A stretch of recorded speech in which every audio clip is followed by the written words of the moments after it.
Do you remember the Olympic skier? Her name was Peekaboo Street.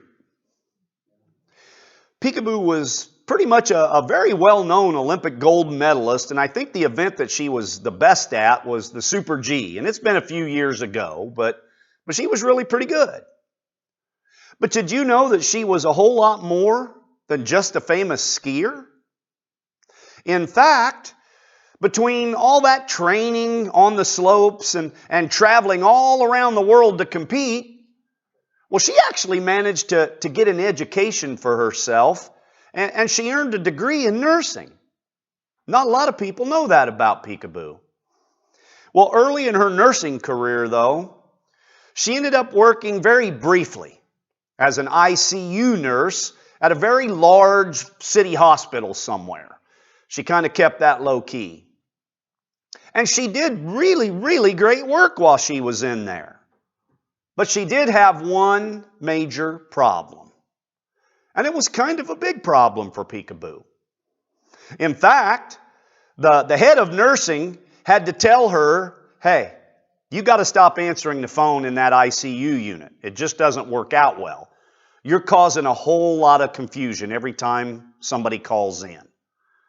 Because you see, every time that someone would call in there, well, Peekaboo, she would do her very best, and she'd do it in a very professional voice. But in a nursing station like that, they do it kind of this way.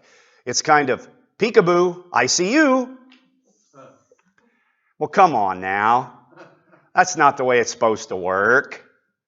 Well, the fact of the matter is, Peekaboo Street is not now a nurse, nor has she ever been a nurse. And as far as I know, she doesn't really even particularly want to be a nurse.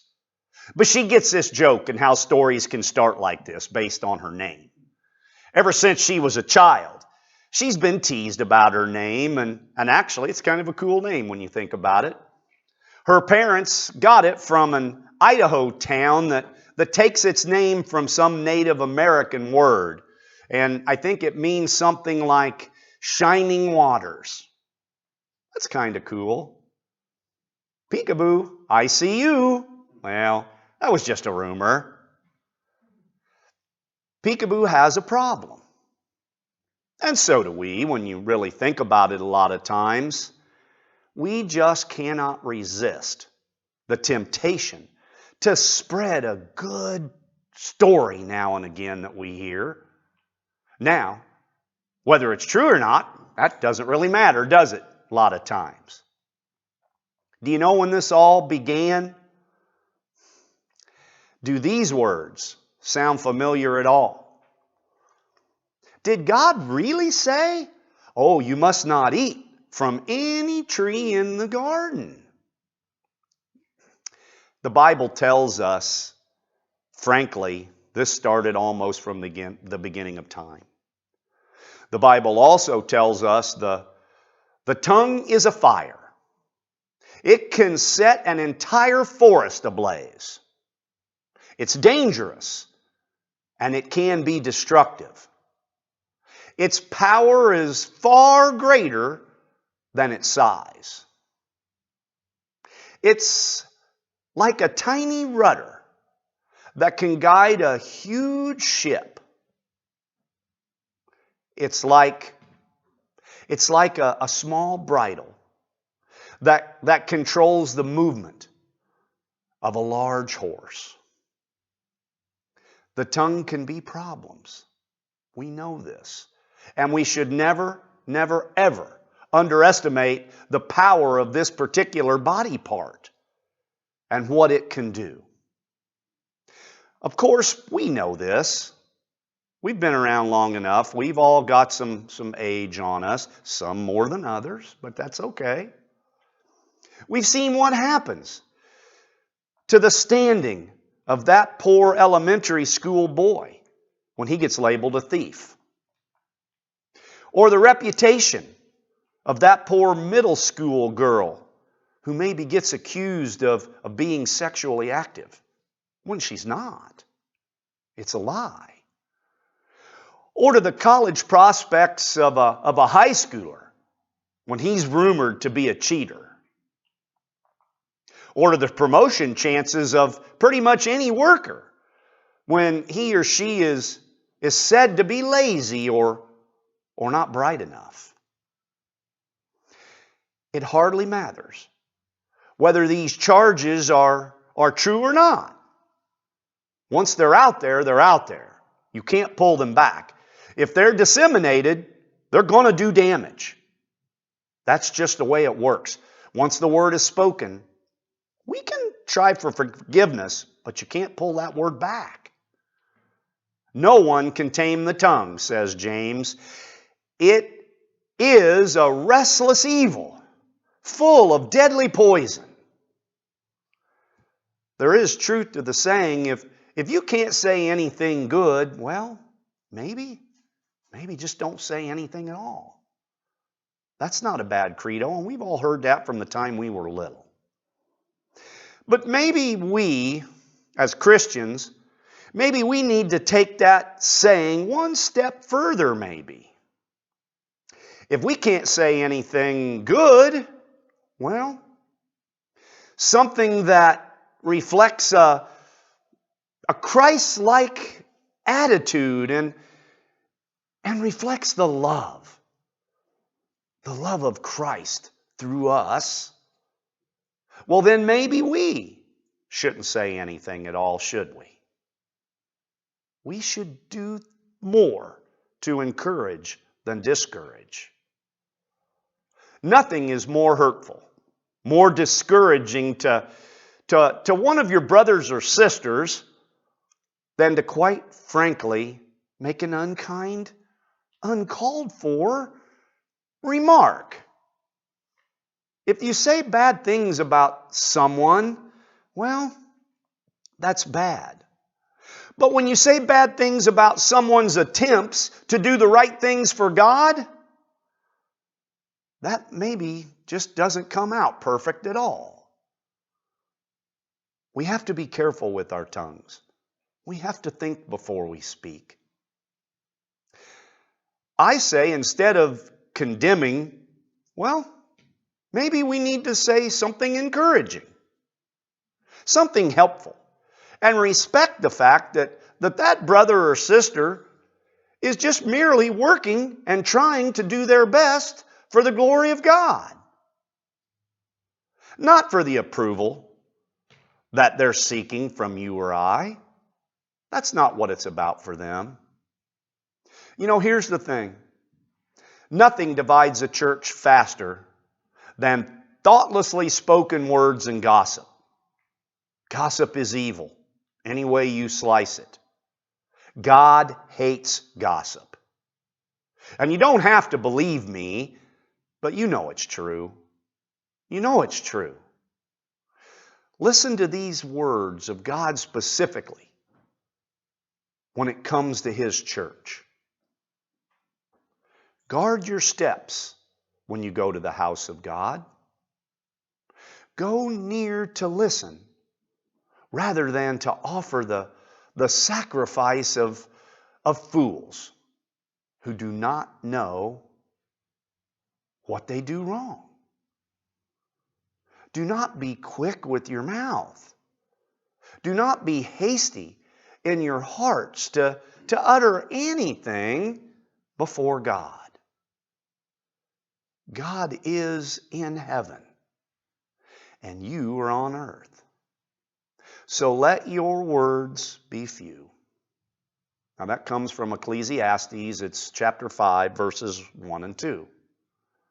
Now here's a pretty simple question, and I think we all know the answer. But do you know the best way? Do you know how to stop the spread of a rumor or the spread of gossip? Simply don't respond. Just don't do it. Because without wood, a fire goes out. Without gossip, a quarrel is going to die down. Not my words, Proverbs 26, chapter 20. There just isn't anything good about gossip. Nothing. I can find nothing good in it. There is a great Christian virtue in simply holding your tongue if you have to. Dietrich Bonhoeffer, the German Christian martyr of the Second World War, I read a lot of his stuff during licensing school. And it's good stuff. You have to look at everything through a prism, but it was good stuff. But he believed that there was a special ministry to be performed in holding one's tongue. Here's a quote from him. "Often we combat our evil thoughts most effectively," he wrote, "if we absolutely refuse to allow them to be expressed in words. Think before we speak."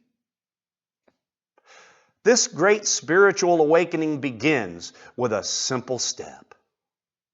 It's not complicated. We just have to keep our mouth shut if we don't have something good or encouraging to say. And folks, I've been part of it. I'm not proud of it.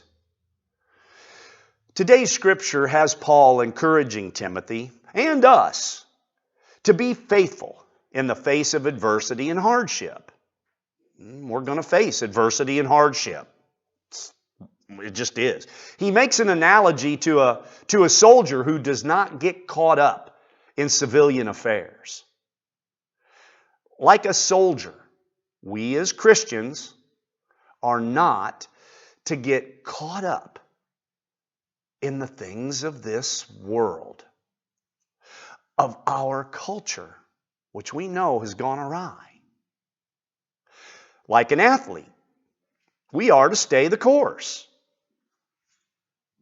The Christian life, if we hope to win the crown of victory, we just have to stay the course. Paul then makes yet one more analogy, and he's good at this. Paul is quite the word crafter. That of the hardworking farmer who should receive first shares of the crops. Paul sometimes paints these pictures just so well we have to think about them though. But yes, there are rewards in heaven, and yes, God gives us evidence again and again. These rewards are based on the life we live for the glory of God while here on this earth. It's how we live. It's not about acts. We can't work ourselves into heaven. Reflect on these things, says Paul, and God will give you insight on these things. In verses 14 through 16, Paul implores Timothy to warn us about quarreling. Have we listened?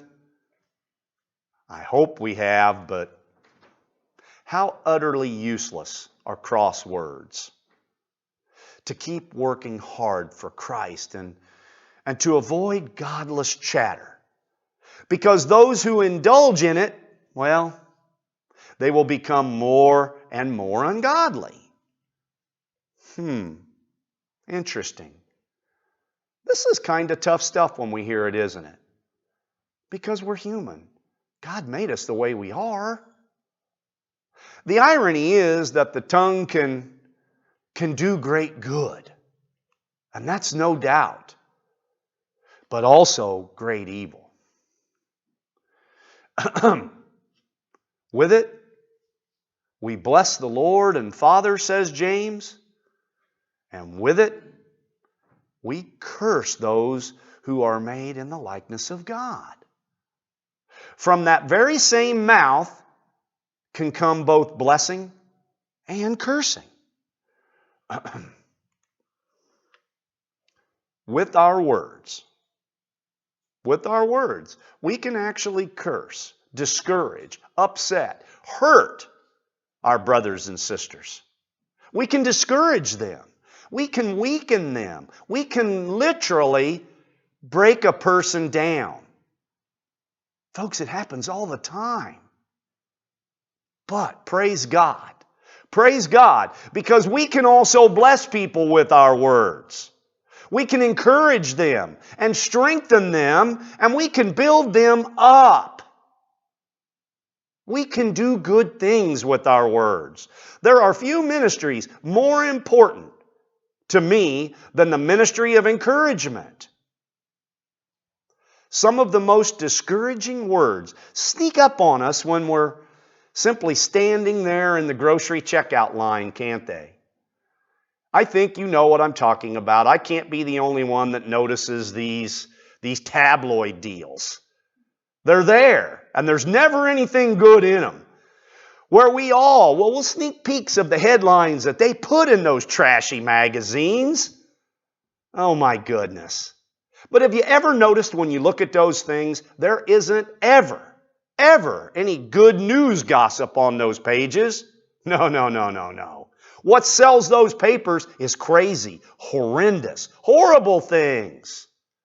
Hence the rumors and innuendo. Because if it's not true, if it's not harsh, it won't sell, so let's make it up. Gossip is almost by definition negative and disheartening. Divorces, deaths, disasters, diseases, disappointments. In the face of all this doom and gloom that we are facing. A crazy man in Russia. We all need encouragers in our lives. And we must all serve as encouragers for others. That's what we're called to do. That's what we're called to do. Imagine what we might hear if we devoted ourselves to listening for and only passing along good gossip, if there is such a thing. Contrary to the popular pessimism. Because you see, we've all heard this. No news is not good news in my estimation. Good news is good news. And if we don't spread it around, it's up to us. If we don't do it, who will? Who will? Paul's letter to Philemon, it demonstrates how being an encouraging Christian is a reciprocal relationship, if you will. Because you see, Paul explicitly thanks Philemon here for being an encourager to him during his ministry.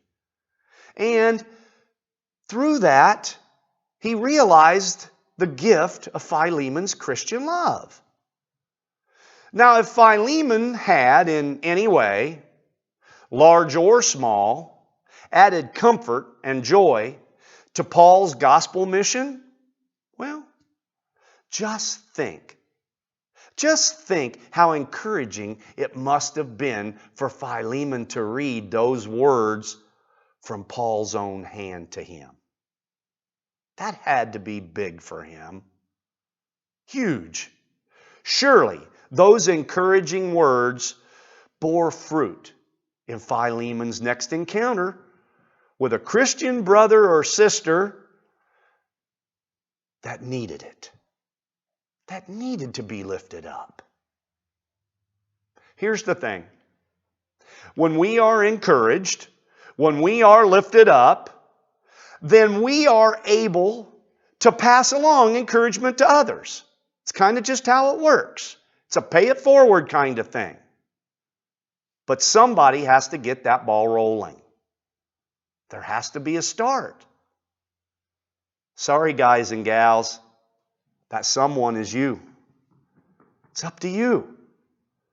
Most of us have grown so careful about armoring ourselves against all the bad news that bombards us daily that it seems like our antennae are simply not tuned to receive or even register the odd snippet of good news that may be floating our way. We don't notice it. We're almost immune to it anymore. But the very next time a good word about someone passes by you, why not latch on to that word? Why not latch on to it and pass it on to that individual? You think that might be a good thing for them? I do. What if Christians were known as people who surprise others with good news?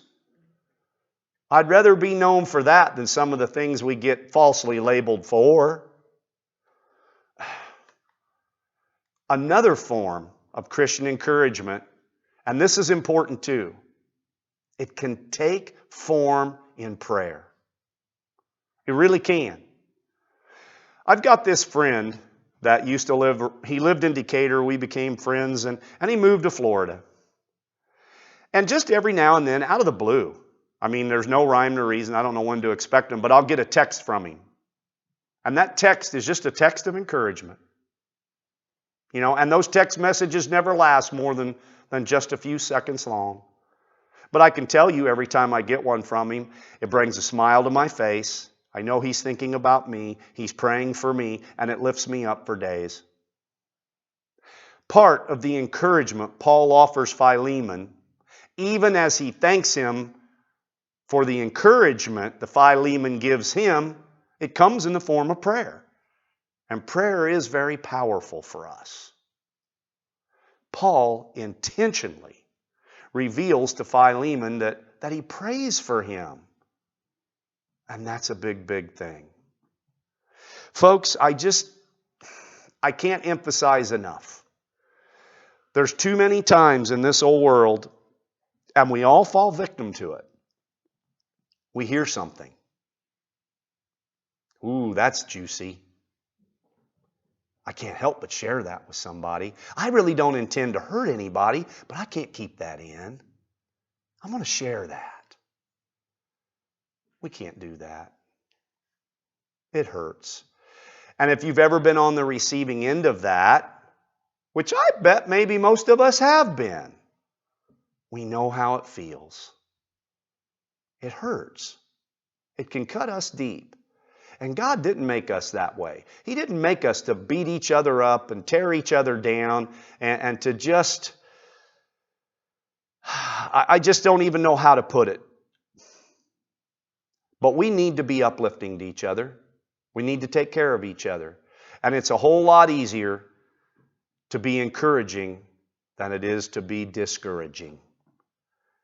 So I think I just leave you with this. The sermon title today was Gossiper or Encourager. You get to pick who you are. We all get to choose. God gave us the right to choose. But He's also given us the tools to choose correctly. And He's given us the ability. It's in us. Each and every one of you, I know, you want to pick people up. You don't want to tear people down. And maybe it's just a simple thing to that poor stock girl at the line who's been roughed up all day long by people who just are in a rush. She's tired. She doesn't have anything good going on that day. You know what? If you can just actually smile at her and say, I hope you're having a good day. And if you're having a bad day, I hope it gets better. We can find little ways. We can find little ways. But I do pray that if you don't get anything else out of tonight's message, and you know what? There are many times when I develop these sermons, they're developed not for any individual or any individual group. But as I look with this group here, I'm thinking, boy, I'm preaching to the choir tonight. Because you got to go by. And I think that right there tells me that I think you've got your message. I think you've got your message. So let's go ahead and we will close this down.